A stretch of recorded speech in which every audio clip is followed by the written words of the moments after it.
नमस्कार दोस्तों, स्वागत है आप सभी का मेरे चैनल पर। आइए आज सुनते हैं मालती जोशी जी की लिखी कहानी जिसका शीर्षक है सन्नाटा।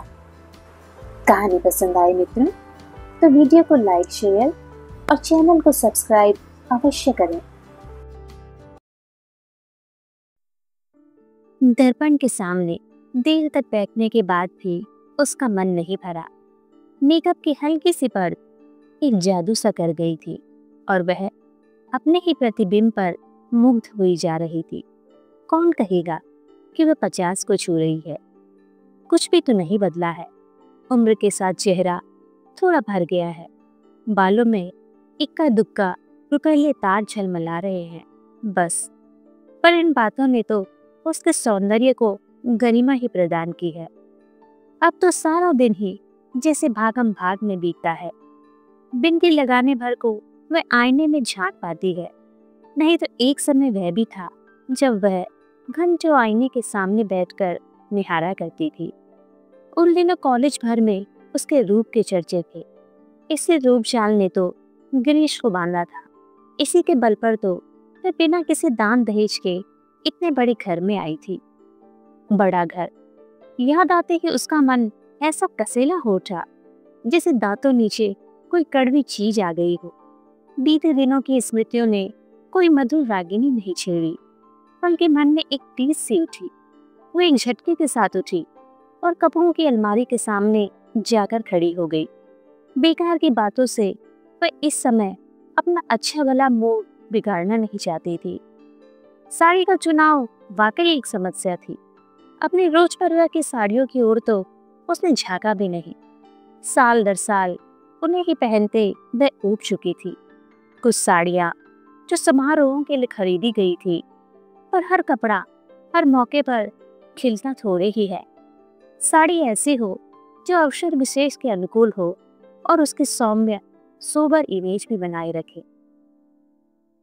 कपड़ों को उलट पुलट करते हुए उत्तरा को निशी बेतरह याद हो आई। वह होती तो क्या उसे इतना सोचना पड़ता।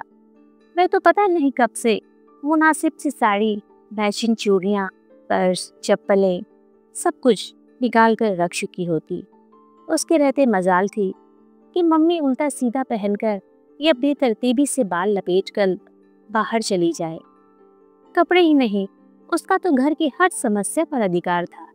कोई भी काम उस पर छोड़कर निश्चिंत हुआ जा सकता था। उसके रहते घर कैसा भरा भरा सा लगता था, इस तरह दीपों में बचा हुआ नहीं था।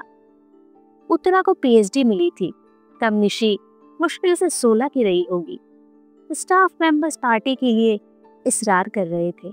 उत्तरा ने सोचा था वही कैंटीन में कुछ खिला पिला देगी, पर निशी अड़ गई। कॉलेज में क्यों मम्मी, क्या तुम्हारा घर नहीं है? अब पार्टी का सारा प्रबंध उसने अकेले ही किया था। खाना तो खैर बनवाया गया था, पर प्लेटें, चम्मच, नैपकिन्स, बर्फ, यहाँ तक कि पान सुपारी और जर्दी की व्यवस्था भी उसने इतनी सुघड़ता से की थी कि सब चकित रह गए थे। लोग अब फिर पार्टी मांग रहे हैं, पर अब उत्तरा की हिम्मत टूट गई है। जो कहने को तो घर में आशु भी है, पर आशु, उसने आवाज दी, और जैसा कि वह जानती थी कोई जवाब नहीं आया। आजकल तो वह बस अपने पापा के आसपास ही मंडराया करती है। निशी भी थी तो आशु उसके साथ लगी रहती थी। उसकी शादी क्या हुई, दोनों ही लड़कियां हाथ से निकल गई। आशु, इस बार आवाज थोड़ी ऊंची थी और तल्ख भी। क्या है मम्मी? मूर्तिमान बेचारी बनकर आशु सामने आकर खड़ी हो गई। उसके लहजे से उत्तरा का पारा चढ़ गया। वह भूल सी गई कि क्यों बुलाया था। रू के सर में पूछा, तुम अभी तक तैयार नहीं हुई? चलना नहीं है क्या? कहाँ? ओह, आज आपका फंक्शन है ना? सॉरी मम्मी, मेरा जाना तो नहीं हो सकेगा। क्यों? पापा को बुखार है। कोई नई बात है? नई ना सही, पर ऐसी स्थिति में उन्हें अकेला तो नहीं छोड़ा जा सकता ना। 2 घंटे महादेव उनके पास बैठ सकता है। सो तो है, पर मम्मी वहाँ सारी साहित्यिक बातें होंगी, मेरी समझ में भी कुछ आएगा नहीं, वैसे ही बोर हो जाऊंगी। ठीक है, उत्तरा ने विषय समाप्त करते हुए कहा। आशु जैसे प्रतीक्षा ही कर रही थी, तुरंत पलटकर चल दी। उत्तरा देर तक उसे देखती रही। इन दिनों वह एकदम अपने माँ की प्रतिकृति से बनती जा रही थी, पर मन से कितनी दूर फिक गई है। इसके विपरीत निशी एकदम अपने पापा पर गई है, पर बचपन से ही वह मम्मी की बेटी रही है। पिछले दिनों से तो वह बेटी से भी ज्यादा सखी बन गई थी। कोई भी बात उससे निसंकोच कहकर वह हल्का हो लेती थी। निशी बड़ी बहन की तरह से सांत्वना देती, धीरज बनाती। कभी कभी तो वह उसका पक्ष लेकर पापा से भिड़ भी जाती थी। शादी होते ही लड़कियां कितना बदल जाती हैं। सारी माया ममता पता नहीं कहाँ खो जाती है। अब तो बस निखिल और मंटू, निशी की दुनिया इन दोनों में ही सिमट कर रह गई है। मम्मी, दोबारा अपनी बेजारी जताते हुए आशु सामने खड़ी हो गई थी। वो लोग आ गए हैं। अरे 4 बज गए क्या? उसने चौंक कर घड़ी देखी। आशु, उन्हें बिठाओ, पानी वानी पिलाओ, मैं बस आ ही रही हूँ।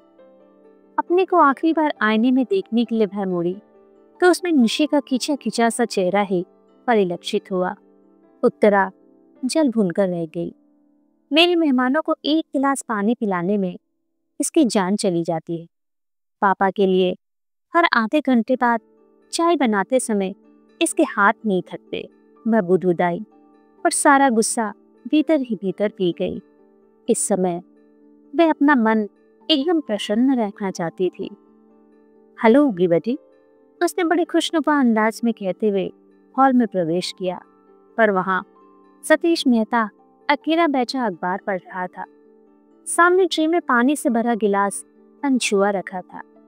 चलो, उसने कहा। बाय ऑल मीन्स मैडम, कहते हुए वह खड़ा हो गया, पर एकदम ठिठक गया। अंकल नहीं चलेंगे? दरवाजे तक पहुंच गई थी उत्तरा, पर देखा कि सतीश अभी वही खड़ा है। नहीं अंकल नहीं चलेंगे, उनकी तबीयत ठीक नहीं है। स्वर को यथासाध्य तल्ख बनाते हुए उसने कहा। और आशु जी? सतीश ने अस्फुट किंतु उत्सुक स्वर में पूछा। नहीं, मैं कैसे आ सकती है? उनके पास भी तो कोई चाहिए। वैसे तो मेरा जाना भी मुश्किल ही था, और अब तुम लोगों ने इतना बड़ा आयोजन कर रखा है। और यह कहते हुए मैं खटाखट सीढ़ियां उतरकर गाड़ी के पास जाकर खड़ी हो गई। मेहता को मजबूरन साथ आना ही पड़ा, पर उसके लिए दरवाजा खोलते हुए, अपने सीट पर बैठते हुए और गाड़ी स्टार्ट करते हुए उसकी आंखें बराबर बंद दरवाजे पर, खिड़कियों के पर्दे पर लगी रही, पर उन्हें निराशा ही हाथ लगी। बेचारा सतीश। उत्तरा को उस पर दया हो आई। बेचारा जान छिड़कता आशु पर वह लड़की है कि 1 मिनट पापा को आंखों की ओट नहीं करना चाहती। साथ नहीं आई ना सही, पर गुड लक कहने दरवाजे तक तो आ ही सकती थी। गुस्सा तो उसके पापा पर आता है। ऐसे नाजुक मिजाज है कि हर पल किसी का आंचल थामे रखना चाहते हैं। 5 बहनों के अकेले भाई, खूब लाड प्यार पाया है। अम्मा जी ने तो एकदम आग की पुतली की तरह सहेजा है उन्हें। तभी तो यथार्थ की धरती पर पांव रखते ही उनका दम फूल जाता है। जिस बीमारी का आशु इतना हवा बना रही है, उसकी नब्ज निशी ने खूब पकड़ ली थी। कुछ नहीं मम्मी, यह सब जॉब सिकनेस है, जिम्मेदारियों से भागने के बहाने हैं। इन्हें सारी झंझटों से मुक्ति दे दीजिए, फिर देखिए इन्हें कुछ नहीं होगा। बात एकदम सही थी। चाहे बिजली का बिल भरवाना हो या हाउस टैक्स, बच्चों का एडमिशन करवाना हो या कोई और काम। गिरीश को कल्पना से बुखार होने लगता। बुखार ना आता तो पीठ छकक जाती या सिर दर्द से फटने लगता। बच्चों की हारी बीमारी में भी कभी उनका सहारा न मिला। निशी की सगाई के समय तो वे अस्पताल में ही भर्ती थे। बच्चों की दादी जब तक रही, बेटे की बीमारी में घर सिर पर उठा लेती। उनकी इस हाय तौबा में मूल प्रश्न जाने कहाँ बिला जाता। बार बार कोसती, अकेला आदमी बेचारा कहाँ तक बोझा ढोता फिरेगा, एक लड़का ही अगर हो जाता। यह बात वे कुछ इस अंदाज से कहती, मान लो बेटा होता तो सीधा झूले से उतरकर